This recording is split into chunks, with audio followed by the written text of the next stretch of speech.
Hello दोस्तों, कैसे हैं आप सब लोग। आशा करते हैं अच्छे होंगे। स्वागत है आप सबका एजुकेशन चैनल पर, जिसमें हम देख रहे हैं बाल महाभारत कथा कक्षा 7। वीडियो को देखने के लिए चैनल को लाइक शेयर सब्सक्राइब कर लीजिए। आइए जानते हैं इस वीडियो के माध्यम से महाभारत के बारे में।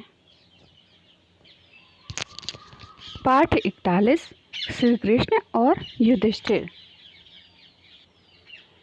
महाभारत की युद्ध की समाप्ति के बाद श्री कृष्ण 36 वर्ष तक द्वारका में राज्य करते रहे। उनके सुशासन में यदुवंश ने खूब सुख समृद्धि को भोगा,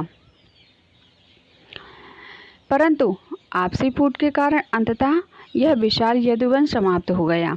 यह वंश नाश देखकर बलराम को असीम शोक हुआ और उन्होंने वहीं समाधि में बैठकर शरीर त्याग दिया। तो देखिए 36 वर्ष तक यदुवंश ने अपना राज्य किया और खूब सुख सुविधाएं वहाँ की प्रजा को मिली और सभी ने सुखपूर्वक वहाँ पर समय व्यतीत किया। सब बंधु बांधवों का सर्वनाश हुआ देखकर श्री कृष्ण भी ध्यानमग्न हो गए और समुद्र के किनारे स्थित वन में अकेले विचरण करते रहे।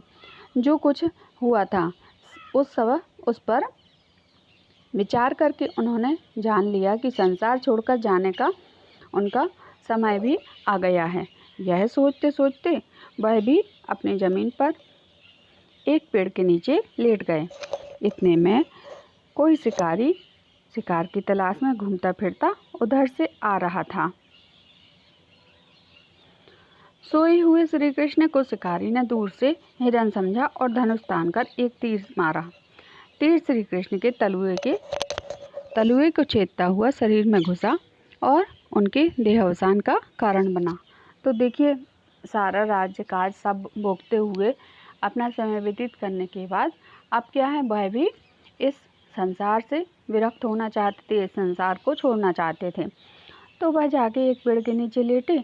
तभी एक शिकारी ने आकर उनको शिकार समझकर उनके पैर में जो है धनुष मार दिया और वह तीर मार दिया। वह तीर क्या हुआ, उनके मृत्यु का कारण बन गया।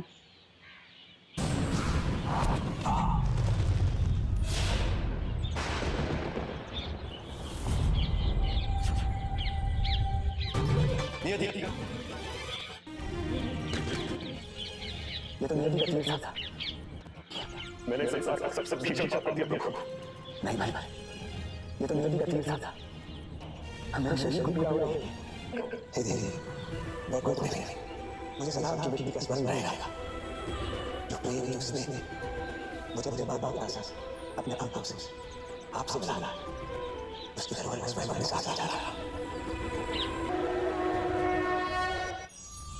हे शरीर, नश्वर के पश्चात आपने नश्वर और नित्य को स्वयं स्थान दे दिया। आपके कारण मैंने अपनी लीलाएं की। हे नित्य शरीर, आपको मेरा कोटि कोटि नमन। तो यहाँ शिकारी के कारण श्री कृष्ण का अंत हुआ, श्री कृष्ण की मृत्यु का कारण बना। यह शोकजनक समाचार हस्तिनापुर पहुँचा। पांडवों के मन में संसार जीवन के प्रति विराग छा गया। जीवित रहने की चाह अब उनमें भी ना रही। अब मन्यु के पुत्र परीक्षित को राजगद्दी पर बैठाकर पांचों पांडव ने द्रौपदी का साथ लेकर तीर्थ यात्रा करने का निश्चय किया। वे हस्तिनापुर रवाना हो गए। अनेक पवित्र स्थानों के दर्शन करते हुए अंत में हिमालय की ओर चल दिए। इधर परीक्षित और उसके वंशजों ने न्यायोचित शासन की परंपरा का निर्वाह करते हुए दीर्घ समय तक राज किया। तो देखिए यहाँ महाभारत काल में पूरा संपूर्ण राज्य काज सब भोगते हुए सब करते हुए अंत में जाके पांडव भी इस देश दुनिया से विरक्त हो गए, देश दुनिया को छोड़ना चाहने लगे, क्योंकि श्री कृष्ण भी जा चुके थे। अब उन्हें भी लगा कि हमें भी इस राज्य को छोड़कर मृत्यु को प्राप्त होना चाहिए। तो उन्होंने भी तीर्थ यात्रा करने का निश्चय किया और तीर्थ यात्रा के साथ साथ वह भी जब कर आकाश की ओर देखेंगे तो पाएंगे कि भोर होने से ठीक पूर्व रात्रि तनिक अधिक घनी हो जाती है। अर्थात जब समस्याएं अपनी चरम सीमा पर होती है तो उनका हल निकट होता है, परंतु जो इस अंधकार से हार जाता है वो इस अंधकार में डूब जाता है और जो संघर्ष करता है वो उस अंधकार से उभर आता है। चाहे कितना भी अंधकार में क्यों ना हो, उसके पश्चात एक नया आरंभ फूटता।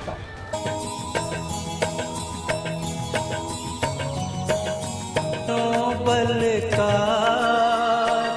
संग स्वान हुआ तैयार, तेरी जय जय हो भाग के सुख संसार। तो ऐसे महाभारत कथा का अंत हो गया। पांचों पांडव भी एक एक करके स्वर्ग को चले गए। तो यहाँ हम इस वीडियो को भी समाप्त करते हैं, महाभारत कथा को भी समाप्त करते हैं। आगे की वीडियो में कुछ और पढ़ेंगे, किसी और के बारे में जानेंगे। धन्यवाद। और अगर कोई और कुछ पढ़ना चाहता है तो बताएं, हम उसको भी समझाने की कोशिश करेंगे।